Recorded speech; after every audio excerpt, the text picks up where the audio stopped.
Hi friends.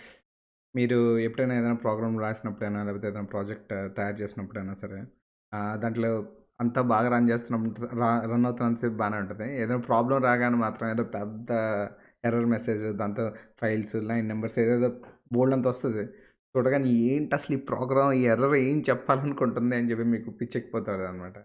So, అలాంటి సిట్యుయేషన్‌లో వచ్చినప్పుడు ఆ ఎర్రర్‌ని దాంతో పాటు వచ్చిందని ట్రేస్ బ్యాక్ అంటారు. ఆ ట్రేస్ బ్యాక్‌ని గాని మీరు అర్థం చేసుకోగలిగితే ప్రాబ్లమ్‌ని ఈజీగా సాల్వ్ చేయొచ్చు కదా! ప్రాబ్లమ్ ఏంటో తెలిస్తే ప్రాబ్లమ్ సాల్వ్ చేయడం ఈజీ కదా! సో, మనం ఈ వీడియోలో అనమాట ఆ ట్రేస్ బ్యాక్‌ని ఎలా అర్థం చేసుకోవాలి, ప్రాబ్లమ్‌ని ఎలా దాని వల్ల రిజాల్వ్ చేసుకోవచ్చో నేర్చుకుందాం. సో, అది ఎలా నేర్చుకుందాం, ఒక చిన్న ఎగ్జాంపుల్ ప్రోగ్రామ్ రాద్దాం. దాంట్లో ప్రాబ్లమ్ వస్తది కదా! ఆ ప్రాబ్లమ్ వచ్చినప్పుడు అది ఏం చెప్పాలనుకుంటుంది, ఏంటో తెలుసుకుందాం ఆ ట్రేస్ బ్యాక్‌ని. సో, అప్పుడు ఆ విధంగా ప్రాబ్లమ్‌ని సాల్వ్ చేద్దాం. అండ్ ఆ ట్రేస్ బ్యాక్‌ని కూడా అర్థం చేసుకుందాం. ఒక చిన్న బేసిక్ ప్రోగ్రామ్ రాస్తా. ఎలా రాస్తా అంటే అది యూజర్ దగ్గర నుంచి ఇన్‌పుట్ తీసుకుంటది. ఒక నంబర్ ఏదో ఒకటి. 1 నుంచి ఆ నంబర్ దాకా ఉన్న నంబర్‌లన్నిటిని ప్రింట్ చేస్తదనమాట. ఇది ప్రోగ్రామ్. సో, దీనికి మనం ఫస్ట్ కోడ్ రాద్దాం. Trace unders read code traceback dot పై.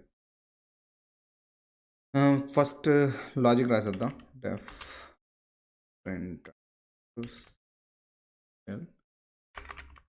ఫంక్షన్ రాస్తున్నాను. ఈ ఫంక్షన్ బేసికల్‌గా నంబర్ తీసుకుంటది. తీసుకొని మనం ఆ నంబర్ నుంచి ప్రింట్ చేయాలి. 1 నుంచి ఆ నంబర్ దాకా ప్రింట్ చేయాలి కదా! 1, +1. బేసికల్‌గా రేంజ్ ఫంక్షన్ ఎలా పనిచేస్తది? మన స్టార్టింగ్ నంబర్ ఏది ఇస్తున్నామో, అంటే రేంజ్‌లో ఈ స్టార్టింగ్ నంబర్ ఏమి ఇస్తున్నామో అక్కడి నుంచి స్టార్ట్ అవుతది. అండ్ ఈ నంబర్ వరకు వస్తది. అంటే ఈ నంబర్ ముందుకొచ్చి ఆగిపోతది. సో, అందుకు నంబర్ దాకా మనకు ప్రింట్ అవ్వాలి కదా! అంటే నంబర్ +1 అని పెడితే లెట్స్ సే 5 అనుకోండి.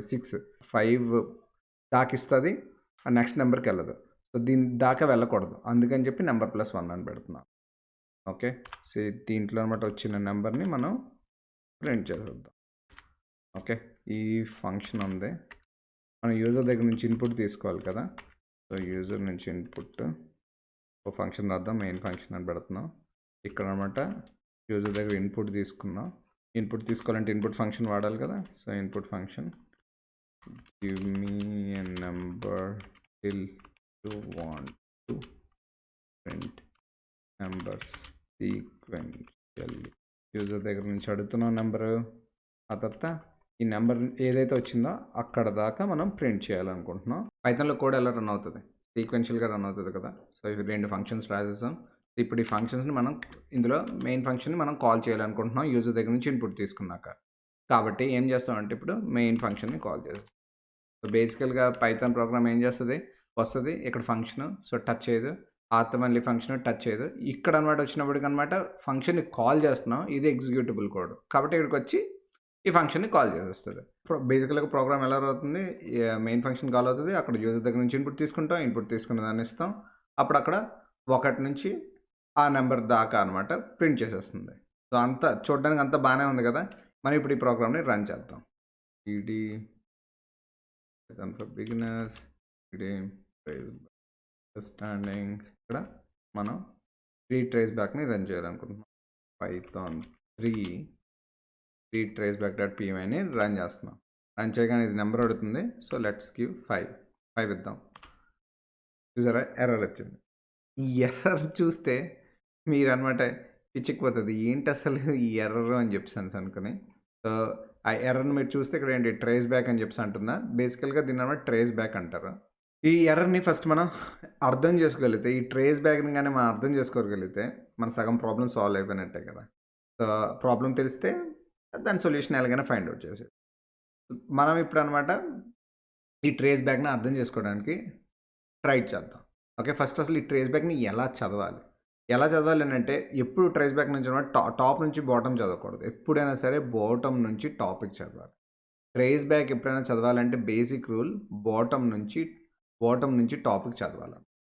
ఫస్ట్ లైన్‌లో ఇక్కడ ఈ ఫస్ట్ లైన్ ఉంది చూసారా? Type error, can only concatenate ఇది ఎర్రర్ అనమాట. బేసికల్‌గా ఇది ఎర్రర్. ఈ ప్రోగ్రామ్ రన్ చేస్తున్నప్పుడు వచ్చిన ఎర్రర్ ఇది. దీన్ని హ్యాండిల్ చేయలేకపోయినప్పుడు ఇలా ఎర్రర్ వచ్చినప్పుడు ఎక్సెప్షన్ వస్తది. ఎక్సెప్షన్ వచ్చినప్పుడు హ్యాండిల్ చేయలే మనం హ్యాండిల్ చేస్తే ఫైన్. హ్యాండిల్ చేయలేకపోయినప్పుడు అనమాట దాని ట్రేస్ బ్యాక్ ఇలా ప్రింట్ అవుతుందన్నమాట. ఓకే. సో, ఇక్కడ ఈ ఎర్రర్‌ని చూడగానే చాలా సార్లు మనకు అర్థం కాదు. ఇక్కడ కూడా మీకు కొంచెం క్లారిటీగా అనిపించకపోవచ్చు. సో, బట్ ఫస్ట్ మనం ఆ ట్రేస్ బ్యాక్‌ని కూడా అర్థం చేసుకుంటే క్లారిటీ వస్తదనమాట. ఇది error. Type error can only concatenate అనమాట. ఇది ఎర్రర్. మనం ఇక్కడ ఒక ఫైల్‌లో రాద్దాం. ఇక్కడ అందాక రాస్తున్నాను. ఓకే. ఇది ఎర్రర్.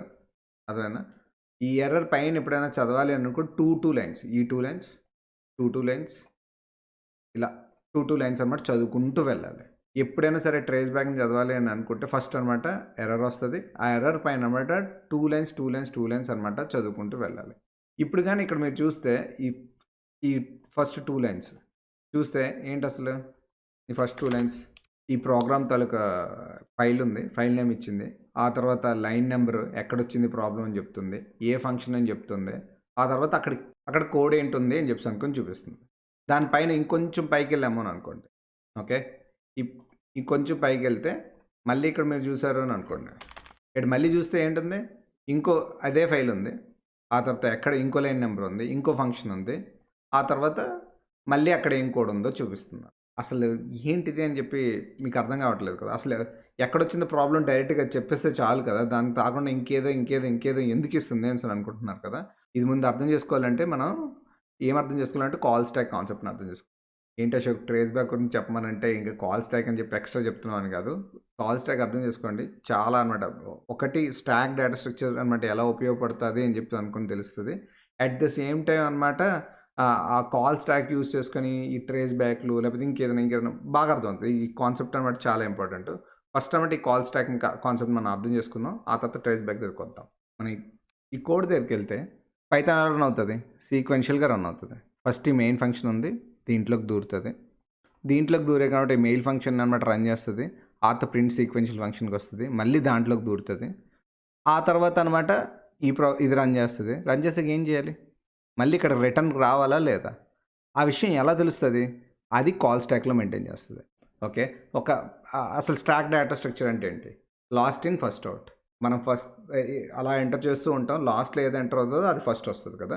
సో, ఇప్పుడు ఇదే ప్రోగ్రామ్‌ని అనమాట నేననమాట ఒక చిన్న స్టాక్ డయాగ్రామ్ గీసి ఎక్స్‌ప్లెయిన్ చేయడానికి ట్రై చేస్తాను. సో, ఫస్ట్ అనమాట మనం స్టాక్ తీసుకుందాం. ఇక్కడ అనమాట మనం ఏం రన్ చేయాలనుకుంటున్నాం. అది ఎందులో నుంచి ఎంటర్ అయింది ఫంక్షన్ మెయిన్ అనే ఫంక్షన్ నుంచి ఎంటర్ అయింది. ఇక్కడ నోట్ చేసుకుంటది. ఇది ఏ ఫైల్‌లో ఉంది? రీడ్ ట్రేస్ బ్యాక్‌లో ఉంది కదా! So, read underscore traceback dot P. Y. Okay ఫైల్‌లో ఉంది. ఆ తర్వాత ఇక్కడ ఇది లైన్ నెంబర్ కూడా నోట్ చేసుకుంటది అనమాట. ఏం చేసుకుంటదంటే లైన్ నెంబర్ 9. ఓకే. దాని నుంచి అనమాట మెయిన్ ఫంక్షన్‌లోకి ఎంటర్ అవుతది. ఆ తర్వాత ఏమవుతది? స్టాప్ ఇక్కడ యూజర్ దగ్గర నుంచి ఇన్పుట్ తీసుకుంటది. మళ్ళీ ప్రింట్ సీక్వెన్షియల్ దగ్గరికెళ్తది. మనకి ఫైనల్‌గా ఏంటి? ప్రింట్ అయ్యేటప్పుడు ఎర్రర్ వచ్చింది కదా! యూజర్ దగ్గర నుంచి ఇన్పుట్ బానే వచ్చింది. తర్వాత ప్రింట్ సీక్వెన్షియల్ కూడా బానే అయినట్టు ఇక్కడ రన్ అవుతున్నట్టు ప్రాబ్లమ్ అనమాట. సో, ప్రింట్ సీక్వెన్షియల్‌లో కూడా దొరుకుతది. ప్రింట్ సీక్వెన్షియల్ 7th ప్లేస్‌లో ఉందన్నమాట. ఓకే. 7th ప్లేస్‌లో ఉంది కదా! మనం మళ్ళీ ఒకసారి దీనికెళ్ళిపోదాం. సో, ఇక్కడ లైన్ నెంబర్ 9. ఆ తర్వాత ఏమవుతది? మెయిన్ ఫంక్షన్‌లోకి దూరాక ఆ తర్వాత ఏమైంది? ప్రింట్ సీక్వెన్షియల్‌లోకెళ్ళింది. ఓకే. ఇప్పుడు ఏం చేస్తది? ప్రింట్ అండర్‌స్కోర్ సీక్వెన్షియల్ అనే ఫంక్షన్‌లోకి వెళ్తున్నాను అని చెప్పి అనుకుంటది. ఆ తర్వాత ఇది ఎందులో ఉంది? మళ్ళీ ఫైల్ నేమ్ రీడ్ అండర్‌స్కోర్ అలా. ఓకే. రీడ్ అండర్‌స్కోర్ ఆ తర్వాత ఏమవుతది? నెక్స్ట్ ఆ తర్వాత ఏంటి? అది ఏ లైన్ నెంబర్ దగ్గర ఉంది? 7th లైన్ నెంబర్ దగ్గర ఉంది కదా! మళ్ళీ లైన్ నెంబర్ 7 అని చెప్పేసి నోట్ చేసుకుంటాం. ప్రింట్ సీక్వెన్షియల్‌లోకెళ్ళాక ఆ కోడ్ ఏదైతే రన్ అవుతుందో ఆ కోడ్ చదువుతదన్నమాట. ఎప్పుడైనా సరే అది ఫినిష్ అయిపోయాక ఏం చేయాలి? ఫినిష్ అయిపోయాక అనమాట ఇప్పుడు మామూలు మన ప్రోగ్రామ్ పరంగా మనం చూసాము అని అనుకోండి. ప్రోగ్రామ్ పరంగా చూస్తే ఏంటవుతది? ఇది ప్రింట్ చేయడం అయిపోయిందని అనుకోండి. ఇది ఫినిష్ అయిపోయాక ఎక్కడికెళ్ళాలి? ప్రింట్ సీక్వెన్షియల్ దగ్గరికెళ్ళాలా లేదా? అంటే ఏంటి? లాస్ట్‌గా ఏం ఎంటర్ చేసామో మన స్టాక్‌లోకి అదే ఫస్ట్ అవసరం అవుతదా లేదా? చూసారా? అప్పుడేంటి మొత్తం ఫినిష్ అయిపోయాక ప్రింట్ సీక్వెన్షియల్‌లోకి వెళ్ళిపోయారు. ప్రింట్ సీక్వెన్షియల్ కూడా ఆ లైన్ అయిపోయాక మళ్ళీ బ్యాక్‌కెళ్ళాలి మెయిన్‌లోకెళ్ళాలి అని చెప్పి. చూసారా ఎలా స్టాక్ ఉపయోగపడుతుందో? ఎప్పుడు మన స్టాక్‌లో ఏమవుతది? పాప్‌లో ఉన్నప్పుడు టాప్‌ది వెళ్తది. ఇది వెళ్ళిపోయాక ఆ తర్వాత ఏమవుతది? మెయిన్ ఫంక్షన్ వెళ్ళాలన్నమాట. బేసికల్‌గా ఈ స్టాక్ అనే డేటా స్ట్రక్చర్ అనమాట ఇలా ఉపయోగపడుతుంది. నేనైతే స్టాక్ డేటా స్ట్రక్చర్ నేర్చుకున్నప్పుడు అసలు ఇది ఏం అవసరం ఏముండదు అని చెప్పని అనుకున్నాం. బట్ చూసారా, అది ప్రోగ్రామ్లో కోడ్ రన్ చేసేసాక నెక్స్ట్ క్యారెక్టర్కి వెళ్ళాలి అని తెలుసుకోవాలి అని అంటే కాల్ స్టాక్ అవసరం అవుతుంది. ఆ కాల్ స్టాక్ ద్వారానే వెళ్తుంది. ఎప్పుడైనా ఎక్సెప్షన్ వచ్చినప్పుడు ఏమవుతుంది, ఈ కాల్ స్టాక్ని అలా ప్రింట్ చేసేస్తుంది అనమాట. ఈ కాల్ స్టాక్ని ప్రింట్ చేయడం వల్ల అనమాట దాంట్లో మొత్తం వస్తుంది అనమాట. ఎక్కడ ఎర్రర్ వచ్చింది, దాన్ని ఎవరు కాల్ చేశారు, దాన్ని ఎవరు కాల్ చేశారు, అంటే వెనక్కి ఎలా వెళ్తుంది అని చెప్పి అనుకుని ఇక్కడే రిఫరెన్స్ ఉంటుంది. సో ఈ కాల్ స్టాక్ అయితే అర్థమైంది కదా. ఇప్పుడు మనం ట్రేస్ బ్యాక్ దగ్గరికి వెళ్తే మీకు మొత్తం క్లారిటీ వస్తుంది. సో ఇప్పుడు మనం ట్రేస్ బ్యాక్కి వెళ్దాం. బేసికల్ ఇప్పుడు ట్రేస్ బ్యాక్ కానీ మీరు చూస్తే ఇక్కడ అనమాట ఏం చెప్తుంది, ఇది రీడ్ traceback.pyలో లైన్ నెంబర్ 2ని రన్ చేసా. ఓకే, అక్కడ లైన్ నెంబర్ 2లో ఉన్న ఈ ప్రింట్ సీక్వెన్షియల్ రన్ చేసా. ఆ తర్వాత ఈ కోడ్ రన్ చేసా. ఈ కోడ్ని రన్ చేసాక ఫినిష్ అయ్యాక ఏం చేయాలి, మళ్ళీ వెనక్కి వెళ్ళాలి లేదా, అది యాక్చువల్గా ఇక్కడ ఉన్నట్టు. ఆ వెనక్కి వెళ్ళాల్సింది ఎక్కడ అని చెప్పి, ఆ తర్వాత అది ఫినిష్ అయ్యాక ఎక్కడికి వెళ్ళాలి, ఇక్కడికి వెళ్ళాలి. యాక్చువల్గా ఈ ఫంక్షన్ అనమాట దీన్ని కాల్ చేస్తుంది, ఈ ఫంక్షన్ అనమాట దీన్ని కాల్ చేస్తుంది. ఇక్కడ బేసికల్గా ప్రాబ్లం వచ్చింది అని చెప్పి ట్రేస్ బ్యాక్ చెప్తుంది అనమాట. అర్థమైందా? సో అందుకే 2 లైన్స్ వెళ్ళాలి. ఎగ్జాక్ట్గా ఇక్కడ ప్రాబ్లం వచ్చింది. ఈ ప్రాబ్లం వచ్చిన ఏరియాని ఈ ఫంక్షన్ కాల్ చేసింది, ఈ ఫంక్షన్ అనమాట ఈ ఫంక్షన్ కాల్ చేసింది అని చెప్పేసి మొత్తం చెప్తుంది. సో ఈ 2 లైన్స్ ఉన్నాయి చూసారా, వీటిని స్టాక్ ఫ్రేమ్ అంటారు. ఇలా ఈ స్టాక్ ఫ్రేమ్స్ అన్నట్టు బోల్డ్ అని అందులో ఉన్నట్టు, కాల్ స్టాక్లో ఉన్నట్టు ఈ ట్రేస్ బ్యాక్ ప్రింట్ అయినప్పుడు అవే ప్రింట్ అవుతాయి అనమాట. సో ఇక్కడ అనమాట ఒక సింపుల్ ప్రోగ్రామ్ కాబట్టి అన్నీ మన కోడే కనిపిస్తుంది. బట్ ఒకవేళ కానీ ఏదైనా పెద్ద ప్రోగ్రామ్ రాసినప్పుడు ఏమవుతుంది అంటే మన కోడ్ మనం ఏదైనా ప్యాకేజెస్ని వాటిని వాడతాం కదా, వాటిలోకి వెళ్తుంది, వాటిని రన్ చేస్తుంది, అక్కడెక్కడో ప్రాబ్లం వస్తుంది అనమాట. సో అలా ఇక్కడ ప్రింట్ అయినప్పుడు ఏమవుతుంది అంటే ఆ ప్యాకేజ్ తాలూకు కోడ్ కనిపిస్తుంది. అప్పుడు ఏం చేస్తారంటే గార్పడద్దు, ఎర్రర్ని అర్థం చేసుకోండి. ఆ తల మెల్లమెల్లగా పైకి వెళ్తూ ఉండండి, 2 లైన్స్. ఎక్కడో ఒక దగ్గర మన కోడ్ వస్తుంది. ఆ కోడ్ అనమాట యాక్చువల్గా ప్యాకేజ్ని కాల్ చేసి ఇలా ట్రిగ్గర్ చేసింది. సో ఆ అక్కడికి వెళ్ళి అనమాట మనం చూస్తే మ్యాటర్ అర్థం అయిపోతుంది అనమాట. సో ఇప్పుడు కూడా అనమాట మనం కాల్ స్టాక్ గురించి అర్థమైంది అండ్ ట్రేస్ బ్యాక్ ఎలా చూడాలి అని అర్థమైంది కదా. ఇప్పుడు ఈ ప్రాబ్లమ్ని పట్టుకొని మనం చూద్దాం. ఈ ప్రాబ్లంలో ఏం చెప్తుంది, టైప్ ఎర్రర్ అని అంటుంది. ఓకే, టైప్ ఎర్రర్ అనేది ఎప్పుడు వస్తుంది, ఒక డేటా టైప్ని అది ఎక్స్పెక్ట్ చేస్తుంది, మనం ఇంకో డేటా టైప్ని ఇచ్చినప్పుడు కదా ఈ ప్రాబ్లం వస్తుంది. సో ఇక్కడ టైప్ ఎర్రర్ అనేది వచ్చింది. అది కూడా అనమాట ఏంటి, స్ట్రింగ్ ఇంటూ రిలేటెడ్ అని చెప్పాను, అర్థమవుతుంది. ఓకే, కంకాటినేట్ అని చెప్పాను అంటుంది. కంకాటినేట్ అంటే ఏంటి, రెండింటిని కలిపితే వచ్చేదే కంకాటినేట్. స్ట్రింగ్ కలిపితే వచ్చేదే కంకాటినేట్ కదా, దానికోసం మాట్లాడుతుంది. ఇప్పుడు ఇక్కడ ఈ కోడ్ గురించి మాట్లాడుతుందా లేదా, ఈ కోడ్ దగ్గరికి మనం వెళ్ళాం అనుకోండి, ఈ కోడ్ దగ్గరికి వెళ్తే ఏమవుతుంది, లైన్ నెంబర్ 2 కదా, లైన్ నెంబర్ 2లో ఈ కోడ్ దగ్గర గురించి మాట్లాడుతుంది. ఈ కోడ్లో అనమాట కంకాటినేట్ చేసిన పని ఏముంది, ఇదే ఉంది. ఎందుకంటే ఎడిషన్ చేసినప్పుడు ప్లస్ వాడతాం, at the same time concatenate చేసినప్పుడు కూడా ప్లస్ వాడతాం. దీని అర్థం ఏంటి, నెంబర్ దగ్గర అనమాట ఇంట్ రావాలి కదా, అలా కాకుండా స్ట్రింగ్ వచ్చింది, అందువల్ల ఈ ప్రాబ్లం వచ్చింది అని చెప్పి. సో ఇప్పుడు మీరు ఒక్కసారి కానీ మళ్ళీ ఎర్రర్ని చూస్తే ఏమంటుంది, స్ట్రింగ్ కోసం ఇంట్ కోసం మాట్లాడుతుంది. ఓకే, ఇక్కడ ఇప్పుడు ఎర్రర్ని మళ్ళీ చదివితే ఏమవుతుంది, can only concatenate string not ఇంట్ టు ఎ స్ట్రింగ్ అన్నది. ఇప్పుడు ఏంటవుతుంది, ఇక్కడ మీరు అనమాట మళ్ళీ కోడ్ దగ్గరికి వెళ్తే ఏమవుతుంది, ఇక్కడ అనమాట ఇది ఇంట్ డెఫినెట్గా, ఇక్కడ అనమాట ఇంట్ రాలేదు, స్ట్రింగ్ వచ్చింది. ఇప్పుడు ఈ స్ట్రింగ్ని ఇంటిని కలపడానికి ట్రై చేస్తున్నారా, అందుకే ఇదంతా ప్రాబ్లం వస్తుందరా అని చెప్పాలనుకుంటుంది. సో ఈ ట్రేస్ బ్యాక్ వల్ల ఎంత లాభం వచ్చిందో చూసారో, ఎర్రర్ ఏమొచ్చిందో చెప్పింది, ఎగ్జాక్ట్గా ఎక్కడ ఏ లైన్ దగ్గరికి వచ్చిందో ఈ ప్రాబ్లం తెలిసింది, అండ్ అక్కడికి వెళ్తే తెలిసిపోద్ది. అండ్ దాన్ని ఎవరు కాల్ చేస్తారు అనుకొని చెప్పేసి ఇక్కడ అనమాట ఇన్ఫర్మేషన్ ఉంది. ఇలా ప్రాబ్లం ఈజీగా సాల్వ్ అయిపోయిందా లేదా.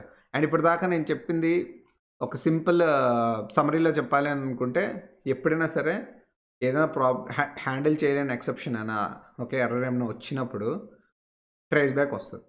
ఆ ట్రేస్ బ్యాక్ వచ్చినప్పుడు అనమాట ప్యానిక్ అవ్వట్లేదు, సింపుల్గా అనమాట కింద నుంచి పైకి చదవాలి. డోంట్ ఫర్గెట్, కింద నుంచి పైకి చదవాలి. ఫస్ట్ అనమాట ఎర్రర్ ఏంటో చూడండి, అర్థం చేసుకోవడానికి ట్రై చేయండి. అర్థం కాకపోయినా డోంట్ వరీస్, దాంట్లో కొంత క్లూ లాగా ఉంటుంది, అదొక మనకు తెలియని లాంగ్వేజ్లో అనిపిస్తుంది, బట్ ఫైన్, డోంట్ వరీ, దాంట్లో కొన్ని క్లూస్ ఉన్నాయని అనుకోండి. దాని తర్వాత ఏముంటుందంటే పైనుంచి చదువుకోవాలి కదా, రెండేసి లైన్స్ చదవాలి కదా.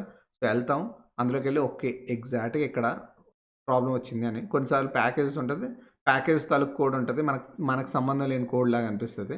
సో అలాంటప్పుడు ఏం చేస్తారో మన రాసిన కోడ్ ఎక్కడ ఉంది అనుకుని ఎత్తుక్కుంటూ వెళ్తాం. అక్కడికి వెళ్ళాక ఓకే ఈ కోడ్ దగ్గర ప్రాబ్లం వచ్చిందని అర్థమవుతుంది, అది ఎక్కడ ఉందో తెలుస్తుంది. అక్కడికి వెళ్ళి ఆ ఫైల్లో అనమాట ఆ ఫంక్షన్ దగ్గరికి వెళ్ళి కోడ్ దగ్గరికి వెళ్ళాక అసలు అప్పుడు ఎర్రర్ని చూస్తే, ఆ కోడ్ని చూస్తే మీకు మ్యాటర్ అర్థమైపోతుంది. ఒకవేళ అప్పటికీ అర్థం కాలేదని అంటే best way is debugging. Debugging కోసం నేను వీడియో తయారు చేశాను. నేను డిస్క్రిప్షన్‌లో పెడతా. దాని నుంచైనా చూసుకోవచ్చు. సో, బట్ మనం ఎప్పుడైనా సరే ఎర్రర్, ట్రేస్ బ్యాక్ ఏం చెప్పాలనుకుంటుందో మనం అర్థం చేసుకుంటే ప్రాబ్లమ్స్ ఈజీగా సాల్వ్ అయిపోతాయి. ఇప్పుడన్నమాట ఏంటి, మనకు ప్రాబ్లమ్ తెలిసిపోయింది కదా! ఇప్పుడన్నమాట ఏం చేద్దామంటే ఈ ప్రాబ్లమ్‌ని మనం ఫిక్స్ చేద్దాం. ఫిక్స్ చేసి ఒకసారి రన్ చేద్దాం. సో, ఇప్పుడేంటి ఈ ఇన్‌పుట్ దగ్గర నుంచి వచ్చేది ఎప్పుడైనా సరే స్ట్రింగ్ ఇస్తది. ఇప్పుడు చూసారా ఇన్‌పుట్ ఫంక్షన్ ఇన్‌పుట్ అనే దగ్గరికెళ్తే ఇక్కడ స్ట్రింగ్ అని ఇస్తున్నాను అని చెప్తుందా లేదా? సో, ఇన్‌పుట్ సో, దీన్ని మనం ఏం చేయాలి ఇంట్లోకి మార్చాలి. సో దట్ అక్కడ ఎడిషన్ అనేది కరెక్ట్‌గా వర్క్ అవుతుంది. నేను ఇంట్లోకి టైప్ కాస్ట్ చేస్తున్నాను. చేశాను. ఓకే. సో, ఇప్పుడేంటి ఎడిషన్ అనేది ఇక్కడ శుభ్రంగా పనిచేస్తదా లేదా? పనిచేస్తుంది కదా! ఇప్పుడన్నమాట మనం ఈ ప్రోగ్రామ్‌ని మళ్ళీ రన్ చేసి ఓకే. రన్ చేసాం. 5 ఇద్దాం. సి బ్యూటిఫుల్‌గా రన్ అయిందా లేదా? 1, 2, 3, 4, 5 ఓకే. ఇంకోసారి రన్ చేస్తాం. 8 ఓకే. శుభ్రంగా రన్ అవుతుందా లేదా? కూల్. ఐ హోప్ మీకు ఈ వీడియో నచ్చిందనుకుంటున్నాను. అండ్ మీకు ఇది అర్థమైంది అని అనుకుంటున్నాను. అంటే ట్రేస్ బ్యాక్స్ గురించి కాల్ స్ట్రైక్ కోసం అర్థమైంది అని అనుకుంటున్నాను. మీకేమైనా డౌట్ ఉన్నా ఏమున్నా సరే కామెంట్ పెట్టడం మర్చిపోవద్దు. ఈ వీడియో గాని నచ్చినట్టయితే లైక్ బటన్ ప్రెస్ చేయడం మర్చిపోవద్దు. ఈ వీడియో ఎవరికైనా ఉపయోగపడుతుంది అని అనుకుంటే షేర్ చేయండి. ఇలాంటి వీడియోస్ నేను పెట్టగానే మీకు తెలియాలి అని అనుకుంటే సబ్స్క్రైబ్ బటన్ ప్రెస్ చేయడం అండ్ బై ద వే నేను ఈ వీడియో అనమాట ఒక ఆర్టికల్ చదివాక ఇన్స్పైర్ అయ్యి ఇచ్చేసాను అనమాట, తయారు చేశాను అనమాట. దాని లింక్ కూడా అనమాట నేను డిస్క్రిప్షన్‌లో పెడతాను. చూడండి. It's beautiful article. ఆల్మోస్ట్ వాళ్ళు ఏం చెప్పారో నేను అది ఎక్స్‌ప్లెయిన్ చేయడానికి ట్రై చేశాను. కూల్. పీస్. Happy coding.